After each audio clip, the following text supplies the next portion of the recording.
Hi friends, welcome back to my channel cook with Sowmi. இன்றைக்கி நம்ம super and டேஸ்டியான முள்ளங்கி சட்னி எப்படி வந்து பண்ணுறதுன்னு பார்க்கலாம். 10 இட்லி கூட சாப்பிட்லாம் ஃப்ரெண்ட்ஸ். ரொம்பவே சூப்பராக டேஸ்ட்டாக இருக்கும். இந்த சட்னி ஒரு முறை ட்ரை பண்ணி பாருங்கள். நான் சொல்கிற மெத்தடில் ட்ரை பண்ணுங்கள். ரொம்பவே டேஸ்ட்டு சூப்பராக இருக்கும். எந்த சட்னி இது எதில் பண்ணுதுன்ட்டு யாராலையும் கண்டுபிடிக்கவும் முடியாது.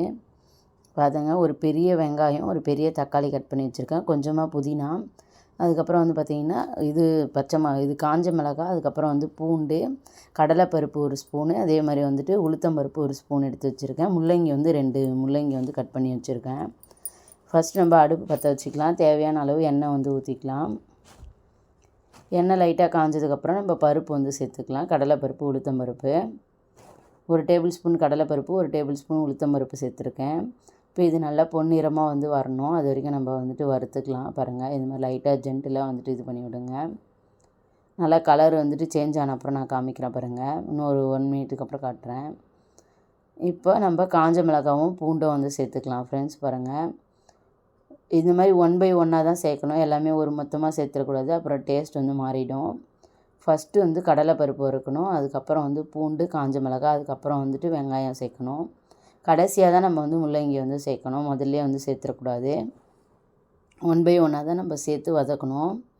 இந்த மெத்தடில் நம்ம வதக்கி செய்யும்போது அதோட டேஸ்ட்டும் டெக்ஸ்சரும் ரொம்பவே சூப்பராக இருக்கும் ஃப்ரெண்ட்ஸ். இப்போ நம்ம முள்ளங்கியில் தான் சட்னி பண்ணியிருக்கோன்றது யாராலையுமே கண்டுபிடிக்க முடியாது. ரொம்பவே டேஸ்ட் அருமையாக இருக்கும். எப்படி செஞ்சீங்கன்னு எல்லாருமே வந்து ரெசிபி கேட்பாங்க. அந்தளவுக்கு வந்து சூப்பராக இருக்கும். இப்போ நல்லா வந்து வதங்கிடுச்சு. இப்போ புதினா கொஞ்சமாக சேர்த்துக்கலாம். புதினாவோட ஃப்ளேவரே வந்து சூப்பராக இருக்கும். நம்ம அதை வதக்கும் போதே வந்து பார்த்திங்கன்னா வீடு ஃபுல்லாக அந்த வாசம் செமையாக இருக்கும். கண்டிப்பாக புதினாவை ஸ்கிப் பண்ணாமல் சேர்த்துக்கோங்க. அதோட டேஸ்ட் வேறு லெவலில் இருக்கும். அதோட ஸ்மெல்லும் வந்து டெக்ஸ்சரும் சூப்பராக வரும் ஃப்ரெண்ட்ஸ்.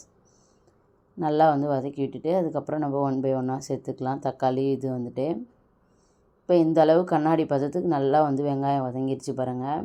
இந்த அளவுக்கு வதங்கினதுக்கப்புறம் தக்காளி சேர்த்துக்கலாம். ஒரு பெரிய சைஸ் தக்காளி வந்து நான் கட் பண்ணி வச்சுருக்கேன், அதை சேர்த்துக்கிறேன். ஒரு பெரிய சைஸ் வெங்காயமும் ஒரு பெரிய சைஸ் தக்காளி 2 வந்துட்டு முள்ளங்கி சேர்த்துருக்கேன். காஞ்ச மிளகாய் 4 காஞ்ச மிளகாய், ஒரு 10 பல் பூண்டு வந்து சேர்த்துருக்கேன் ஃப்ரெண்ட்ஸ். நீங்கள் காரத்துக்கு உங்கள் காரத்துக்கு ஏற்ற மாதிரி வந்துட்டு காஞ்ச மிளகாய் கூட குறைய சேர்த்துக்கலாம். இதுலேயே உங்களுக்கு பச்சை மிளகாய் சேர்க்க விருப்பம்னா பச்சை மிளகாவும் சேர்த்துக்கலாம். நான் இன்றைக்கி காஞ்ச மிளகாய் மட்டும்தான் சேர்த்துருக்கேன். காரம் உங்களுக்கு அதிகமாக வேணுன்னா நீங்கள் அதிகமாக சேர்த்துக்கலாம். இப்போ கடைசியாக வந்துட்டு முள்ளங்கி சேர்த்துக்கலாம். நம்ம சேர்த்துருக்க எல்லாமே வந்து நல்லா வதங்கி வரணும். அதுக்கப்புறம் தான் நம்ம வந்து முள்ளங்கி கடைசியாக தான் சேர்க்கணும். கடைசியாக சேர்த்து வதங்கி வரும்போது அதோட டேஸ்ட்டும் டெக்ஸ்சரும் ரொம்பவே நல்லாயிருக்கும் ஃப்ரெண்ட்ஸ். பாருங்கள், நல்லா வந்து கலந்து விட்டுருங்க. நல்லா வந்து குக் ஆகட்டும். இப்போ சால்ட் வந்து சேர்த்துக்கலாம். கல் உப்பு தான் நான் இன்றைக்கி சேர்க்குறேன். உப்பு சேர்த்து வதக்கும் போது நம்மளுக்கு வதக்கிற டைம் வந்து குறைஞ்சிரும். ரொம்ப ஈஸியாகவும் நம்மளுக்கு வேலை வந்து முடிஞ்சிடும் ஃப்ரெண்ட்ஸ். இப்போ சிம்மில் வச்சுட்டு உப்பு போட்டதுக்கப்புறம் வந்து பார்த்திங்கன்னா கொஞ்சம் தண்ணி விட்டு நல்லா வந்து வதங்குவோம். அதுக்காக தான் ஒரு 2 மினிட்ஸ் வந்து வைக்கிறோம். இப்போ பாருங்கள், நல்லாவே கலர் சேஞ்ச் ஆகிடுச்சு.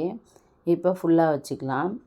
ஃபுல்லாக வச்சுட்டு ஒரு 1 மினிட் வந்து வதக்கணுன்னா போதும். ரொம்ப சூப்பரான நம்மளுக்கு சட்னிக்கு தயாராகிடும். இப்போ வதக்கிட்டு இதை நல்லா வந்துட்டு நம்ம ஒரு 2 மினிட்ஸ் வந்துட்டு விட்டுடலாம். இப்போ தட்டுக்கு வந்து மாற்றிக்கலாம். இப்போ பெருங்காயத்தூள் வந்து சேர்த்துங்க. கண்டிப்பாக வந்து பெருங்காயத்தூள் சேருங்க. அப்போ தான் நம்மளுக்கு கேஸ் ட்ரபிள் ப்ராப்ளம் வராமல் இருக்கும். பருப்பு சேர்க்குறோம், முள்ளங்கி சேர்க்குறோம், அதுக்காக தான் நம்ம பெருங்காயத்தூள் சேர்க்குறோம். இது ஸ்கிப் பண்ணாமல் சேர்த்துக்கோங்க. வீடியோ வந்து ஃபுல்லாக பாருங்கள் ஃப்ரெண்ட்ஸ். அப்போ தான் வந்து புரியும். அப்போ தான் வந்து அந்த டேஸ்ட்டு மாறாமல் உங்களுக்கு வந்து ரெசிபி கிடைக்கும். எதையுமே மிஸ் பண்ணாமல் சூப்பராக வந்துட்டு இதே மாதிரி ஸ்டெப் பை ஸ்டெப்பாக வந்து ட்ரை பண்ணுங்கள். சமைக்க தெரியாதவங்க கூட சூப்பராக வந்துட்டு சட்னி வந்து வைக்கலாம். எத்தனை இட்லி கொடுத்தாலும் பத்தாது, அவ்வளோ அளவுக்கு சட்னி வந்து ரொம்பவே டேஸ்ட்டாக இருக்கும் ஃப்ரெண்ட்ஸ். இப்போ சூடாக இருக்குது பாருங்கள், நான் தட்டுக்கு மாற்றிட்டேன். இது நல்லா வந்து ஆறட்டும். ஆறுனதுக்கப்புறம் நம்ம மிக்ஸி ஜாருக்கு மாற்றிக்கலாம். இல்லை உடனே வந்து அரைக்கணும், உங்களுக்கு வந்து டைம் இல்லை அப்படின்னு ஃபீல் பண்ணிங்கன்னா ஐஸ் க்யூப்ஸு சேர்த்து வந்து அரைச்சிக்கோங்க. அப்போ வந்து டேஸ்ட் வந்து நமக்கு நல்லாயிருக்கும். சூடாக இருக்கும்போது நம்ம அரைச்சிட்டோன்னா அதோட டேஸ்ட் வந்து மாறிடும். அதனால் வந்துட்டு ஐஸ் க்யூப்ஸை சேர்த்துட்டு வந்துட்டு நீங்கள் வந்துட்டு சட்னி அரைச்சிக்கோங்க. அப்போ கரெக்டான பதத்துக்கு வரும். இப்போ ஆறிடுச்சு. நான் ஆற வச்சுட்டு அதுக்கப்புறம் தான் நான் வந்து சட்னி அரைக்கிறேன். இப்போ எல்லாத்தையும் வந்து சேர்த்தாச்சு. இப்போ நம்ம அரைச்சிட்டு வந்துடலாம் மிக்சியில். பார்த்திங்கன்னா இந்த அளவுக்கு வந்துட்டு நம்மளுக்கு ஆறுனதுக்கப்புறம் தான் நம்ம வந்து அரைக்கணும். இப்போ பாருங்கள், ரொம்பவும் நம்ம வந்துட்டு நைஸாக அரைச்சிடக்கூடாது. இந்த மாதிரி கொஞ்சம் 1 2 இருக்கணும். அப்போ தான் அதோட டேஸ்ட் வந்து சூப்பராக இருக்கும் நம்மளுக்கு.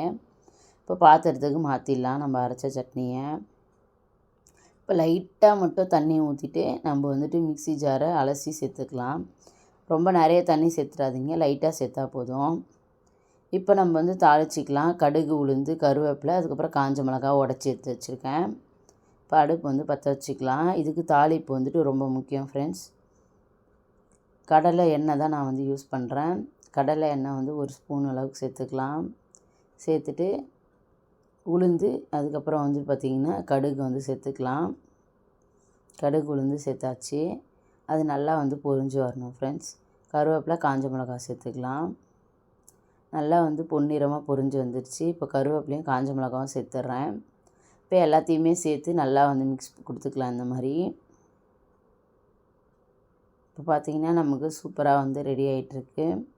இப்போ இந்த தாளிப்பை நம்ம ஊற்றினதும் நம்மளுக்கு வந்து சட்னி வந்து ரொம்பவே சூப்பராக டேஸ்ட்டாக வந்து ரெடி ஆகிடும் ஃப்ரெண்ட்ஸ். பாருங்கள், இந்த அளவுக்கு நல்லா வந்து கலர் சேஞ்ச் ஆகி பொன்னிறமாக வரணும். அப்போ தான் அதோட சாப்பிடும்போது சட்னி வந்து ரொம்பவே டேஸ்ட் நல்லாயிருக்கும். இப்போ எல்லாத்தையும் கலந்து விட்டுக்கலாம். இந்த மாதிரி வந்துட்டு ரெடி பண்ணிக்கோங்க. இந்த மாதிரி சூப்பரான ரெசிபீஸ்க்கு நம்மளோட சேனலை சப்ஸ்கிரைப் பண்ணிக்கோங்க ஃப்ரெண்ட்ஸ். அப்போ தான் நான் போடக்கூடிய வீடியோஸ் எல்லாமே உங்களுக்கு வந்து நோட்டிஃபிகேஷனில் வரும். நெக்ஸ்ட் டைம் இன்னுமே சூப்பரான இன்ட்ரெஸ்டிங்கான வீடியோவில் சந்திக்கலாம். நம்மளோட சேனலை சப்ஸ்கிரைப் பண்ணிக்கோங்க. நிறைய பேர் சப்ஸ்கிரைப் பண்ணாமல் பார்க்குறீங்க. சப்ஸ்கிரைப் பண்ணிட்டு பெல் பட்டனை கிளிக் பண்ணிக்கோங்க. 5 இட்லி இருந்தாலும் பத்தாது, அவ்வளோ சூப்பரான ரெசிபி. தேங்க்யூ.